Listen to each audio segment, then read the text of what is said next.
ஹரிஷ் கல்யாண் மற்றும் எம்.எஸ். பாஸ்கர் நடிப்பில் விறுவிறுப்பான பார்க்கிங் திரைப்படம் இப்போது உங்கள் டிஸ்னி பிளஸ் ஹாட்ஸ்டாரில். பொங்கலோ பொங்கல், தி சென்னை சில்க்ஸின் happy Pongal. Let the celebrations begin. Nakkeeran நேயர்களுக்கு வணக்கம். இன்று நம்முடன் கருத்துக்களை பகிர்ந்து கொள்ள இணைந்திருக்கிறார் தமிழ்நாடு முற்போக்கு எழுத்தாளர்கள் மற்றும் கலைஞர்கள் சங்கத்தின் கடலூர் மாவட்ட பொறுப்பாளர் திரு பால்கி அவர்கள். வணக்கம் சார். நக்கீரன் மற்றும் வாழ்த்துக்களை உரித்தாக்கிக் கொள்கிறேன். அனைவருக்கும் வணக்கம். ஓரிரு நாட்களுக்கு முன்பு சென்னையில் துக்ளக் ஆண்டு விழா நடந்தது. அதில் பேசிய காங்கிரஸ் கட்சியின் மூத்த தலைவர் சசி தரூர் அவர்கள் மாநிலங்களுக்கான நிதி பகிர்வில் பாரபட்சம் காட்டப்படுகிறது, ஒன்றியத்தில் பாஜக ஆட்சி வந்ததுக்கு அப்புறம் பாரபட்சம் காட்டப்படுகிறது அப்படின்னு சொல்றாரு. மேலும் 16வது நிதி ஆணையம் செயல்பாட்டுக்கு வந்தால் மாநிலங்களுக்கான நிதி பகிர்வில் இன்னும் மோசமான நிலை உருவாகும் அப்படின்னு சொல்றாரு. அதோடு மட்டுமல்ல, மேலும் பல்வேறு குற்றச்சாட்டுகளை அதில் பதிவு செய்திருக்கிறார். அதாவது கடந்த 10 வருஷத்துல கூட்டாட்சி தத்துவம் பாதிக்கப்பட்டிருக்கு, எதிர்க்கட்சிகளை அமலாக்கத்துறை வைத்து ஒடுக்குகிறது என பல்வேறு குற்றச்சாட்டுகளை சுமத்தியிருக்கிறார். எப்படி பாக்குறீங்க? ரொம்ப நாள் கழிச்சு எதிர் சிந்தனை உடைய ஒரு ஆளை அழைத்திருக்கிறார்களே என்ற ஆச்சரியம் நம்மை போன்றவர்களுக்கு இருந்தது. அது பெரிய பரபரப்பு செய்தியாக இன்றைக்கு ட்ரெண்டிங் நியூஸாக போயிட்டு இருக்கிறது. அதை நக்கீரன் மூலமா ஒரு கேள்வியா கேட்டதற்கு என்னுடைய நன்றியை நான் முதல்ல தெரிவிச்சுக்கிறேன். கூடுதல் இன்னொன்னு, அவர் பேசி முடிச்சுட்டு போனதுக்கு அப்புறம் அடுத்தது பாஜக மாநில தலைவர் அண்ணாமலை வருகிறார். அவர் பேசும்பொழுது நிதி கமிஷன் பரிந்துரைப்படியே மாநிலங்களுக்கான நிதி பகிர்வு அளிக்கப்படுது, இது புரிதல் இல்லாம சில பேர் சொல்றாங்க அப்படிங்கிறதையும் சொல்லியிருக்காரு. இது விவாதிக்கப்பட வேண்டிய எல்லா கற்றறிந்தவர்களும் மாநிலத்தின் வளர்ச்சியில அக்கறை கொண்டவர்களும் கவனத்தோடு பார்க்க வேண்டிய ஒரு பிரச்சனை. 2 நாட்களுக்கு முன்னால நம்முடைய நிதி அமைச்சர் Thangam Thennarasu best performing state award வாங்கியிருக்காரு. இது தமிழகம் எதிர் சிந்தனை உடைய ஒரு மாநிலமாக இருந்தாலும் ஒன்றிய அரசினுடைய பேராமீட்டர்ஸ், அதாவது இந்த மாநிலம் இந்த தன்மையில ஆவரேஜுக்கு கீழே வராம சரியா அப்ரோச் பண்ணி கொண்டு போனாங்கன்னு சொன்ன அந்த அவார்டு கிடைக்கும். பல வருஷங்களுக்கு பின்பு நம்முடைய தமிழகம் அந்த அவார்டை வாங்கியிருக்கிறாங்கன்ற மகிழ்ச்சியான செய்தியை நம்ம பகிர்ந்து கொள்ள வேண்டும். அவரு தங்கம் தென்னரசு டெல்லியில கேட்ட கேள்விகளுக்கு சொன்ன பதில் தான் அண்ணாமலை அவர்களுக்கான பதில். நீங்க முதல்ல கேள்வி கேட்ட மாதிரி இப்ப சசி தரூர் துக்ளக் ஆண்டு விழால பேசின விஷயங்கள் என்பது இந்தியா இன்றைக்கு சந்தித்திருக்கக்கூடிய ஒரு மோசமான எக்கனாமிக்கல் செட்பேக்கை தான் அவர் விளக்கி இருக்கிறார். அந்த செட்பேக் ஏன் வந்தது அப்படின்றதுக்கு ஆடிட்டர் குருமூர்த்தி ஸ்டேஜில் இருக்கும் போதே அவர் பேசினது பலராலும் பாராட்டப்பட்டது. இப்போ ஏற்கனவே நம்முடைய பேட்டியில் நாம சொல்லியிருக்கிறோம், தமிழ்நாட்டுக்கு நாம ₹1 நம்ம சென்ட்ரல் கவர்மெண்ட்டுக்கு கொடுக்குறோம்னு சொன்னா நமக்கு அவங்க கொடுக்க வேண்டியது 37 பைசா. ₹1 37 பைசா எந்த நிபந்தனையும் இல்லாம கொடுக்க வேண்டும் என்பதுதான் மாநிலங்கள் பிளஸ் மத்திய அரசு ஏற்கனவே திட்ட கமிஷன்ல நம்ம பேசும்போது இருந்த நிலை. விலைவாசிக்கு ஏற்ப இந்த 37 பைசா 41 பைசா வரைக்கும் வந்தது. ₹100 சொன்னா ₹41, ₹1 சொன்னா 41 பைசா. அது பாரதிய ஜனதா கட்சி ஆட்சிக்கு வந்த பிறகு எப்படி ஆயிருக்குன்னு சொன்னா 19 பைசால நிக்குது. நாம ₹1 கொடுத்தா நமக்கு திருப்பி தர்றது 19 பைசா மட்டும்தான். இந்த 19 பைசா கொடுக்கறதுலயே அல்லது கூடுதலான நிதி நாம சில கேட்கணும்ல, அதாவது நம்ம கொடுக்கிற ஜிஎஸ்டி வருமானம் என்பது செப்டம்பர் மாசத்தை விட அக்டோபர் மாசம் 17% அதிகம், அக்டோபர் மாசத்தை விட நவம்பர் மாசம் 23% அதிகம், டிசம்பர் மாசம் 26% அதிகம். இப்ப நீங்க அக்டோபர்ல இருந்து டிசம்பர் வரைக்கும் பாருங்க, 17ல இருந்து 26ன்னு சொல்றது கிட்டத்தட்ட 10% கிட்ட வருது இல்லையா? அப்ப நம்மளுக்கு 17% நீங்க வாங்கும் போது கொடுத்த நிதியை விட எங்களுக்கு 26% நாங்க உங்களுக்கு ரெவென்யூ ஜிஎஸ்டியில கலெக்ட் பண்ணி கொடுக்கும் போது நிபந்தனையற்ற திருப்பி கொடுக்கக்கூடிய நிதியாக அவ்வளவு இருக்க வேண்டும் என்று நாம வலியுறுத்தி பேசுறோம். அதை நிர்மலா சீதாராமன் நிதியமைச்சராய் இருக்கின்றவர் கணக்கில் கொள்ளவில்லை. பிரதமர் மோடி அமித்ஷானுடைய சப்ஜெக்ட்ல குற்றம் சாட்டது தனி. எந்த ஒரு நாட்டிலையும் நிதி அமைச்சர் குறைஞ்சபட்சம் நிதி சம்பந்தமான ஒரு சரியான புரிதல் உள்ளவரா இருக்க வேண்டும். இந்த அம்மாவுக்கு அந்த நாலேஜ் இல்லை. நான் சொல்லல, புதிய இந்தியா என்கின்ற கோணல் மரம் அப்படின்ற புத்தகம் சென்னை புத்தக கண்காட்சியில முந்தா நேத்து வெளியிடப்பட்டிருக்கிறது. இது ஏற்கனவே நிர்மலா சீதாராமனுடைய வீட்டுக்காரர் எழுதின ஒரு புத்தகம், ஆங்கிலத்திலிருந்து தமிழ்ல ஃப்ரண்ட்லைன் ஆசிரியர் மொழிபெயர்த்து கொண்டு வந்திருக்காங்க. சென்னை புத்தக கண்காட்சியில பரபரப்பா அந்த புத்தகம் விற்பனை செய்யறதுல நாம கவனிக்க வேண்டிய பாயிண்ட், மாநிலங்களுக்கு கொடுக்கக்கூடிய நிதியில 3 விதமான நிதி பகிர்வு இருக்கு. எவ்வளவு நிதி வருமானம் வரியாக அவர்கள் கொடுக்கிறார்களோ, டைரக்ட் பிளஸ் இன்டைரக்ட் டாக்ஸ் மூலமா, அதுல நாம திருப்பி கொடுக்க வேண்டிய சப்ஜெக்ட்ல எந்த விதமான காம்ப்ரமைஸும் இல்லாம குறைக்காம கொடுக்க வேண்டும் என்பது 2 அரசுகளும், அதாவது மாநில அரசுகளின் கூட்டமைப்பு பிளஸ் ஒன்றிய அரசு எடுத்துக்கொண்ட முடிவு. அது 2014 19 இந்த பிஜேபி ஆட்சியில அங்கொன்றும் இங்கொன்றுமாக குறைக்கப்பட்டது. 19க்கு பின்னால பாத்தீங்கன்னா மிக மோசமாக குறைக்கப்பட்டிருக்கிறது. இன்னொரு கூடுதலான செய்தி என்ன சொல்றோம்னு சொன்னா, தமிழ்நாட்டுக்கு கொடுக்க வேண்டிய வளர்ச்சி திட்டங்களுக்கான நிதி இருக்கு பாருங்க, அந்த சப்ஜெக்ட்ல மாநிலங்கள் செய்யக்கூடிய செலவு என்பது 67% இன்க்ரீஸ் ஆகுது. 67% இன்க்ரீஸ் ஆகும் போது ஒன்றிய அரசு மாநில அரசுகளின் கூட்டமைப்பு எடுத்த முடிவு என்னன்னா, அதுல எந்த விதமான குறைத்தலும் இன்றி அந்த ஸ்கீமுக்கு பணம் கொடுக்கணும்.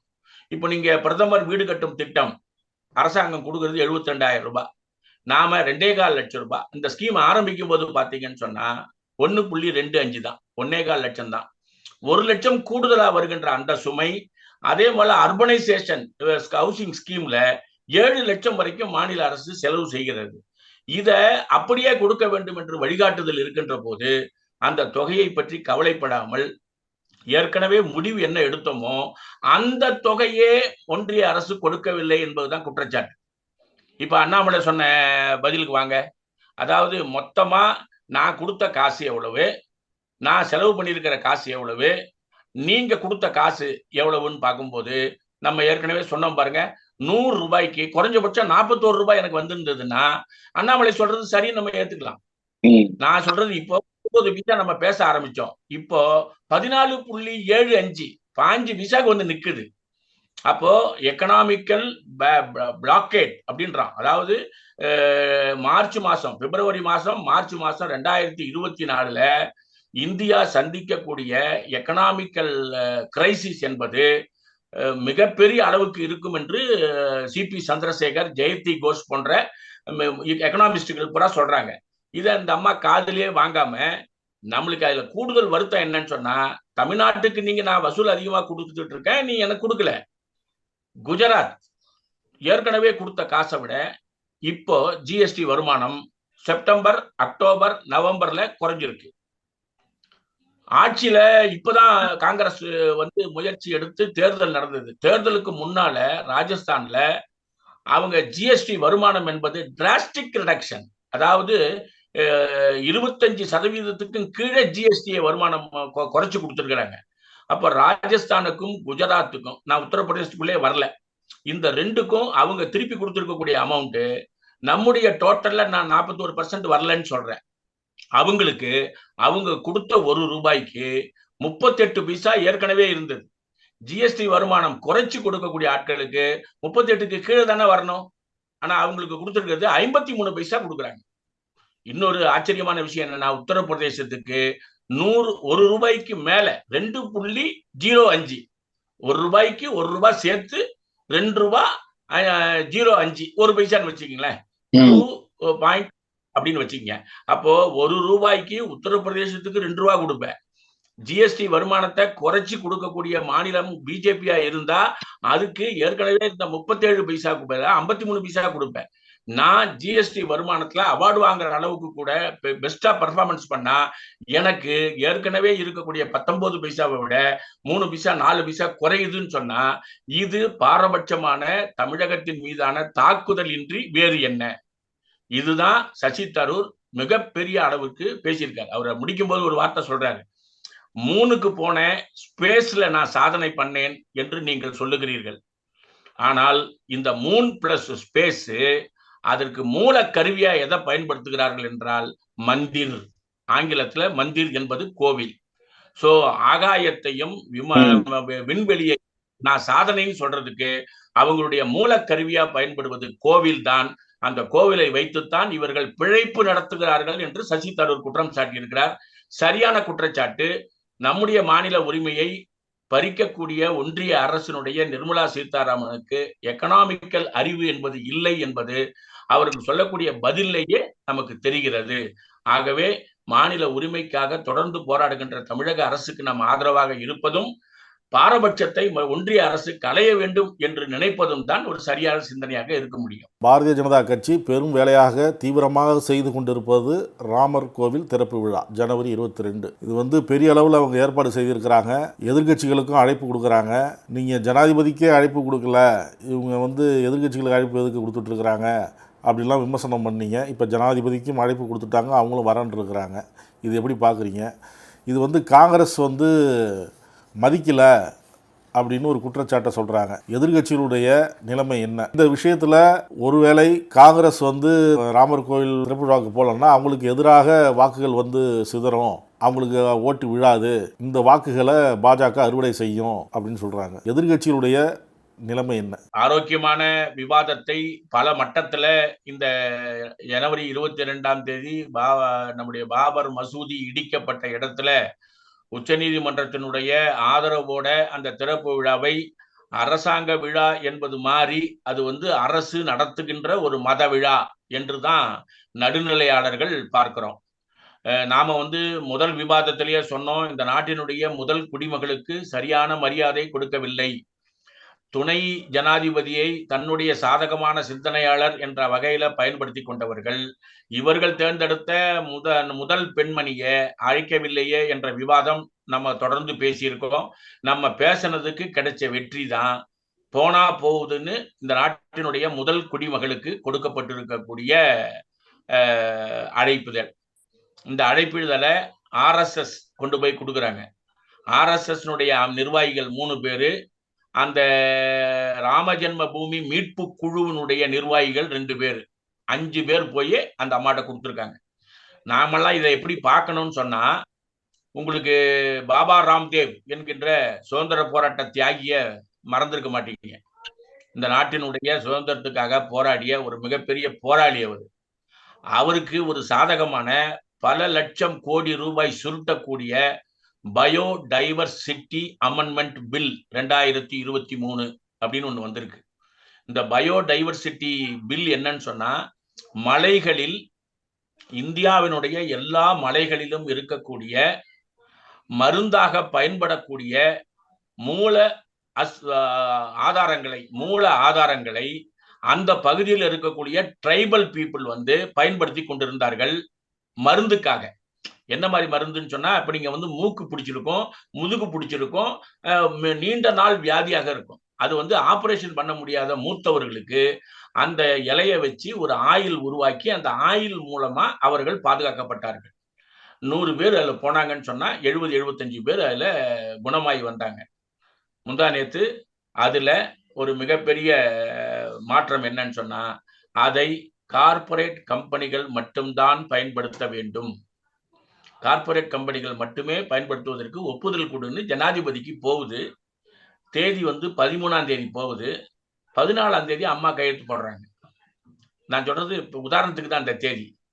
என்ன விஷயம்னு சொன்னா, படிச்சு அது இந்த நாட்டினுடைய சொத்தை பறிக்கக்கூடிய ஒரு கார்ப்பரேட் லூட்டிங் என்று புரியாத ஒரு ஆளை நாம முதல் குடிமகளாக தேர்ந்தெடுத்திருக்கிறோம் என்று நாம் வெட்கத்தோடு சொல்ல வேண்டிய தேவை இருக்கிறது. லேட்டா கூப்பிட்டாலும் நான் லேட்டஸ்டா போய் நிற்பேன் என்று சொல்லக்கூடிய ஒரு மோசமான நிலைக்கு தான் ஜனாதிபதி இருக்காங்க. இதுக்கு நீங்க ஜனாதிபதியோட நான் யாரை கம்பேர் பண்ணணும்னு நினைக்கிறேன்னு சொன்னா, ரஜினிகாந்துக்கு இந்த அழைப்புதல் போச்சு. இந்த ராமஜென்ம பூமி திறப்பு விழா ஜனவரி 22க்கு நம்ம இவருக்கு கொண்டு போய் கொடுக்குறாங்க. முக்கியமான ஆளுங்க கொண்டு போய் கொடுக்குறாங்க. அவர் வாங்குறாரு. வராரோ வரலையோன்றதை பத்தி நம்ம கவலைப்பட்டுக்கிட்டு இருந்தோம். சரி, அந்த ஆளு போனாலும் போவாரு அப்படின்னு நம்ம நினைச்சிட்டு இருந்தோம். அண்ணாமலையை முதலமைச்சர் ஆக்குவதற்கு ரஜினிகாந்த் தயாராக இருக்கிறார்னு அண்ணாமலை ஒரு இடத்துல உளர்னார். அந்த உளறலுக்கு ஒரு அரை செகண்ட்லயே பதில் சொல்லிட்டாரு. இது ரஜினிகாந்த் இன்னமும் எங்கேயோ ஒரு இடத்துல சுயமரியாதை இருக்குது. நான் இதை பற்றி எல்லாம் பேசி கட்சி ஆரம்பித்த காலத்தில் நர்சரி ஸ்கூல் கூட போகாதவர் தான் அண்ணாமலை. அவரெல்லாம் இதை பத்தி பேசக்கூடாதுன்னு ஒரு பதில் பேசியிருக்கிறார். இப்போ ரியாக்ஷன் பை ரஜினிகாந்த் நாம பெருமைப்படக்கூடிய அளவுக்கு, மிகப்பெரிய பெருமை இல்லைன்னா கூட அட்லீஸ்ட் அண்ணாமலையை கிரிட்டிசைஸ் பண்ணக்கூடிய அளவிற்கு அவர் இருக்கிறார். இந்த அம்மா என்ன செய்திருக்கணும்னா, கடைசி நாளாக நம்மளை அழைக்கின்ற போது ஒரு முதல் குடிமகளுக்கு கொடுக்கக்கூடிய மரியாதை கொடுக்கவில்லையே என்று தன்னுடைய எதிர்ப்பை பதிவு செய்திருக்க வேண்டும். சுயமரியாதை என்பது இருந்திருந்தா, அது இல்லை. அப்போ போகக்கூடிய ஏற்பாடை அவங்க பண்றாங்க. அதை வந்து அந்த இந்த நாட்டினுடைய நீதித்துறை கலங்கப்பட்டு விட்டது. மீட்பு குழுவிடம் அந்த இடத்தை கொடுத்து நீங்க கோயில் கட்டிக்கங்கன்னு. கோவில் துவக்க விழாவே இவர் பங்கேற்ற போது நடுநிலையாளர்கள், ஜனநாயகவாதிகள், இடதுசாரி சிந்தனையாளர்கள் இப்படி ஒரு பிரதமர் போய் செய்யக்கூடாது என்று நம்ம சொன்னோம். ஆனால் இந்த பிரதமர் இந்த மாதிரி ஆலயங்களுக்கு செல்வதையும் ஆலய நிகழ்ச்சிகளையும் அரசியலாக்குவதில் எந்த விதமான காம்ப்ரமைஸும் பண்ணாம தொடர்ந்து செஞ்சிட்டு இருக்காரு. 19ஆம் தேதி தமிழ்நாட்டுக்கு வராரு. அது ஒரு விளையாட்டை துவக்கி வைப்பதற்காக வருகிறார். விளையாட்டை துவக்கி வச்சுட்டு அவர் என்ன செய்யணும்? நேராக அவர் பணியை ஆற்றுவதற்கு போகணும். அவர் என்ன செய்யறாரு? ராமேஸ்வரம் போறாரு. ராமேஸ்வரத்துல கொஞ்சம் தண்ணி எடுத்துன்னு போய் தமிழ்நாட்டின் ராமேஸ்வரம் நீரை அந்த கோவிலுக்கு நான் காணிக்கையாக்குகிறேன் என்று சொல்லக்கூடிய அளவிற்கு ஒரு கம்யூனலைசேஷன் அல்லது இந்து மத அடையாளத்தை பிரதமர் தொடர்ந்து புகுத்தி வருகிறார். இந்த 22ஆம் தேதி நிகழ்ச்சி என்பதே ஒரு மிகப்பெரிய அளவிற்கு கம்யூனலாக இந்து வாக்குகளை இணைக்கக்கூடிய அளவிற்கு பிஜேபி பண்ணிட்டு இருக்காங்க. நீங்க யாரும் வராதீங்க என்று எல்கே அத்வானியையும் ஜோஷியையும் பார்த்து சொன்னாங்க. எல்கே அத்வானியை மறுபடி போய் இந்த குழு பார்த்து ஐயா நீங்க வாங்கன்னு கூப்பிட்டுருக்காங்க. நல்ல வேளை நக்கீரனில் நம்ம போன்ற ஆட்கள் பேசினதை அவங்க யாராவது மொழிமாற்றம் செய்து அதை புரிஞ்சுக்கிட்டு எல்கே அத்வானி போனாருன்னு சொன்னா அது பரவாயில்ல. நம்ம விவாதத்தையும் விமர்சனத்தையும் கணக்கில் வைத்து கொடுக்கக்கூடாது என்று நினைத்தவர்களையும் வரவேண்டாம் என்று சொன்னவர்களையும் மீறி அழைப்புகள் கொடுக்க வேண்டிய கட்டாயத்துக்கு பிஜேபி தள்ளப்பட்டிருக்கிறது. அது ஒரு நல்ல அரசியல் களமா நம்ம பார்க்கிறோம். காங்கிரஸ் உள்ளிட்ட அகிலேஷ் யாதவ் உள்ளிட்ட ஆட்கள் இந்த சப்ஜெக்டை, மம்தா பானர்ஜி உள்ளிட்ட ஆட்கள் எடுத்திருக்கக்கூடிய முடிவு இந்திய ஜனநாயகத்திற்கு ஒரு மிகப்பெரிய பெருமையை சேர்த்திருக்கிறது. என்னன்னு சொன்னா, நீங்க மத நிகழ்ச்சியை தனியாகவும் அரசியல் நிகழ்ச்சியை தனியாகவும் நடத்த வேண்டும். ஆனால் மோடி ஆட்சிக்கு வந்த பிறகு அதுல எந்த விதமான பிரேக்கும் இல்லை. சோ இணைந்து இப்படி செய்வது என்பது மதச்சார்புள்ள ஒரு நாடாக இந்தியாவை மாற்றுவதற்கான முன்முயற்சி. இது தவிர்க்கப்பட வேண்டும் என்று எல்லா கட்சிகளும் சொல்லியிருக்கிறார்கள். அன்றைய தேதியில நாம இந்து வாக்குகளை இழந்துவிடக் கூடாது என்ற நினைப்பு இருக்குல்ல. இப்ப சிவசேனா மகாராஷ்டிராவில் கிட்டத்தட்ட இவங்களோட கூட்டணியில் இருந்த கட்சி தான். அவங்க என்ன பண்றாங்க? ஒரு அனுமார் கோயிலுக்கு யாத்திரை போறாங்க. இன்ஸ்டெட் ஆஃப் ராமர் இவங்க அனுமார். மேற்கு வங்க முதல்வர் அந்த அம்மா என்ன சொல்லியிருக்காங்கன்னு சொன்னா, ஒரு காளி கோவிலுக்கு அன்றைய தினத்தில் நான் செல்கிறேன். ஜனநாயகத்தை பாதுகாப்பவர்கள் கோவிலை ஓரமாக வைத்துவிட்டு இந்த ஜனநாயக மீறல் சரியில்லைன்னு சொல்றோம். இந்து வாக்குகளை அவர் கன்சாலிடேட் பண்ணும்போது அதை தடுப்பதற்கான முயற்சியாக இந்தியா கூட்டணியில் உள்ள தலைவர்கள் கட்சிகள் செயல்படுவது ஒரு ஆரோக்கியமான அணுகுமுறைன்னு தான் நம்ம பார்க்கிறோம். 22க்கு பின்பு அவர்கள் ஒவ்வொரு நடவடிக்கையும் இந்த இந்து கன்சால்டேஷன் மூலமாக செய்யக்கூடிய வேலைகளை ஜனநாயகவாதிகள் தடுக்கக்கூடிய அளவிற்கு செல்ல வேண்டும் என்பதுதான் நம்முடைய வேண்டுகோள். பாபர் மசூதி நிலப்பிரச்சனை வழக்கில் வாதிட்ட முஸ்லீம் வழக்கறிஞர் இக்பால் அன்சாரி அவருக்கும் அழைப்பு கொடுக்கப்பட்டிருக்கு. அவரும் வரேன்னு சொல்லியிருக்கிறாராமே. அப்போ நீங்கள் சொன்ன மாதிரி யாருக்கு ஏற்கனவே ஒதுக்கி வச்சாங்க இந்த மாதிரி எல்லாத்தையும் காம்ப்ரமைஸ் பண்ணுறாங்களா? எல்லாரையும் அழைச்சி பேசி அழைப்புதல் கொடுத்து வலுக்கட்டாயமாக வர வைக்கிறாங்களா? இல்லை சமாதானப்படுத்துகிறாங்களா? என்ன செய்கிறாங்க எல்லாத்தையும்? அதாவது பாபர் மசூதி நீங்க ஒரு 7000 விஐபிக்களோட நடத்தப்பட வேண்டும் என்பதுதான் பாரதிய ஜனதா கட்சியினுடைய டாப் டீம் நினைச்சது. டாப் டீம் நான் சொல்றது அமித்ஷா, நம்முடைய மோடி, இவங்க 2 பேர் தான். இவங்க இந்த இருவர்களை தவிர வேற யாரும் கிடையாது. இவங்க 2 பேரும் யோசிச்சது, நம்ம 7000 பேரை வச்சு அந்த துவக்க விழா எப்படி ஆன்லைன்ல மகாபாரதம் அதெல்லாம் டிவியில காட்டினோமோ அதே மாதிரி லைவ்ல காட்டி நம்ம கன்சாலிடேட் பண்ணி வாக்குகளை வாங்க வேண்டும் என்று நினைத்தார்கள். பல மாநிலங்கள்ல அது பூட்டாச்சு. இப்ப நம்ம பெங்களூர்லாம் நான் கண்ணில் பாக்குறது என்னன்னா, எங்க நீங்க குடியிருக்கிறீங்களோ அங்க ராமர் வில்ல தோல்ல சுமந்திருக்கிற மாதிரி ஒரு காவி கலர் கொடியை ஏற்றி அன்றைய நம்முடைய போகி அன்னைக்கு ஜெய் ஸ்ரீராம் ஜெய் ஸ்ரீராம் என்று கோஷம் போடுற அளவுக்கு பெங்களூர்ல பல இடங்கள்ல பாரதிய ஜனதா கட்சி அந்த வேலையை செய்யறாங்க. தமிழ்நாட்டிலையும் RSS அந்த வேலையை காஞ்சிபுரத்துல ஒரு சில இடங்கள்ல, எங்க கொஞ்சம் மயிலாப்பூர் பக்கத்துல இருக்கலாம், அப்படிப்பட்ட இடத்துல அவங்க ஆரம்பிச்சிருப்பாங்க. தமிழ்நாடு ஒரு மிகப்பெரிய எதிர்ப்பு மாநிலமா இருக்கிறதுனால நம்ம கண்ணுக்கு அது தெரியல. ஆனா இவங்களுடைய பிளான் என்பது அதுல நின்னு போச்சு. காவிரி டெல்டா மீட்பு குழு என்று நாம யோசிச்ச மாதிரியே பாபர் மசூதி இடிப்பு குழு அப்படிதான் நம்ம முதல்ல எடுத்தோம். பாபர் மசூதி அங்கு இருந்தது, வரலாற்றை ஆய்வு செய்தார்கள். பல கோர்ட்ல இருக்கக்கூடிய ஆட்கள் அதுல ஜட்ஜ்மெண்ட் என்பது மிகப்பெரிய அளவுக்கு கான்சென்ட்ரேட் பண்ணி 7 பெஞ்ச் உட்கார்ந்து பேசக்கூடிய அளவுக்கு உள்ள முக்கியமான பிரச்சனைய கட்ட பஞ்சாயத்துல செட்டில் பண்ற மாதிரி இவர்கள் ஒரு கமிட்டியை உருவாக்கி அந்த இடத்துல ஏற்கனவே பாபர் இல்லை, இங்கு ராமன் பிறந்தார் என்பதை ஏற்றுக்கொள்வதற்கு ஒரு குறிப்பிட்ட இடம் தாண்டி அவங்களுக்கு ஒரு மசூதியை கட்டுவதற்கு ஏற்பாடு செய்கிறேன் போது அதை காம்ப்ரமைஸ் ஆவதற்கு இயற்கையாவே பல பேர் வருவான். ஆனா இந்த பிரச்சனையில இயற்கையா காம்ப்ரமைஸுக்கு வரல. அப்போ அவர்களுக்கு சில சலுகைகள் கொடுக்கப்பட்டது. அந்த சலுகைகள் கொடுக்கப்பட்டதன் மூலமா பல பேரை அந்த போராட்ட பாதையிலிருந்து அவங்களால திருத்த முடிந்தது. உச்ச நீதிமன்றத்தில் இருக்கக்கூடிய நீதிபதியை விலைக்கு வாங்கி அவருக்கு ராஜ்யசபா MP கொடுத்து, இப்ப அஸ்ஸாம்ல மிகப்பெரிய உருது அந்த ரஞ்சன் கோகாய்க்கு கொடுக்குறாங்கன்னு சொன்னா, விலைக்கு வாங்கக்கூடிய நீதித்துறை இருக்கும்போது போராட்ட பாதையில் அச்சத்தில் நாம போய் சிக்க வேண்டாம் என்று நினைத்து சமரசமாகும் போது அவர்களோடு அதை சமரசத்தை ஏற்படுத்தி அதை விளம்பரமாக்கி இவர்கள் மட்டுமே எதிரிகள் என்று நம்முடைய எதிர்கட்சிகளை குற்றம் சாட்டுவதற்கு பிஜேபி அதை பயன்படுத்துகிறது. ஆனா காம்ப்ரமைஸ் பண்ண வேண்டிய கட்டாயத்திற்கு இந்த ஜனவரி 22 நிகழ்ச்சி தள்ளி இருக்கிறது என்பதுதான் நமக்கு பெருமையான விஷயம். இதுல கம்யூனலா போய் இந்து கன்சாலிடேஷனுக்கு பலியாபவர்களை விட இந்த நேரத்தில் நமக்கு ஏற்பட்டிருக்கக்கூடிய இந்திய மாண்புகளுக்கு ஏற்பட்டிருக்கக்கூடிய மிகப்பெரிய சிறுமைகளை ஜனங்களுக்கு போய் எடுத்து சொல்வதன் மூலம் இந்தியாவினுடைய அந்த பெருந்தன்மையை நம்ம மீட்க வேண்டும். மோடி செய்யக்கூடிய அந்த individual act on religion plus politics என்பதை தடுத்து நிறுத்தக்கூடிய இந்திய குடிமகனாக நாம் இருப்பதுதான் சரியாக இருக்க முடியும். அந்த வாதாடிய வக்கீல் கூட என்ன சொல்லியிருக்காருன்னு சொன்னா, பிரச்சனை முடிவுக்கு வந்து விட்டது, இருவரையும் சமரசமாக்கி விட்டீர்கள், நான் வருவதில் என்ன இருக்கிறது என்று அவர் சொல்லியிருக்கிறார். அதான் அவருடைய பயன்படுத்திய வாசகம். அப்ப அவர் எல்லாருமே காம்ப்ரமைஸ் ஆகி போகும்போது நானும் வரேன்னு சொல்றதுல ஒன்றும் பெரிய ஆச்சரியம் இல்லை.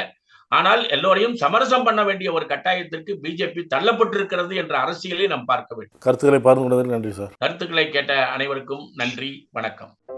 நக்கீரன் டிவிக்கு சப்ஸ்கிரைப் செய்யுங்கள். உங்கள் ஆதரவே எங்கள் பலம். ஆசிரியர்களுக்கு நண்பனாகவும் மாணவர்களுக்கு ஆசானாகவும் திகழும் தேர்வு வழிகாட்டி. ஒவ்வொரு பாடத்திற்கும் அனுபவமிக்க ஆசிரியர்களின் துல்லியமான தெளிவான விடைகள். CNC இருக்கு, தேர்வு பயம் எதற்கு? இது தீரன் பப்ளிஷிங் ஹவுஸ் விற்பனை வெளியீடு.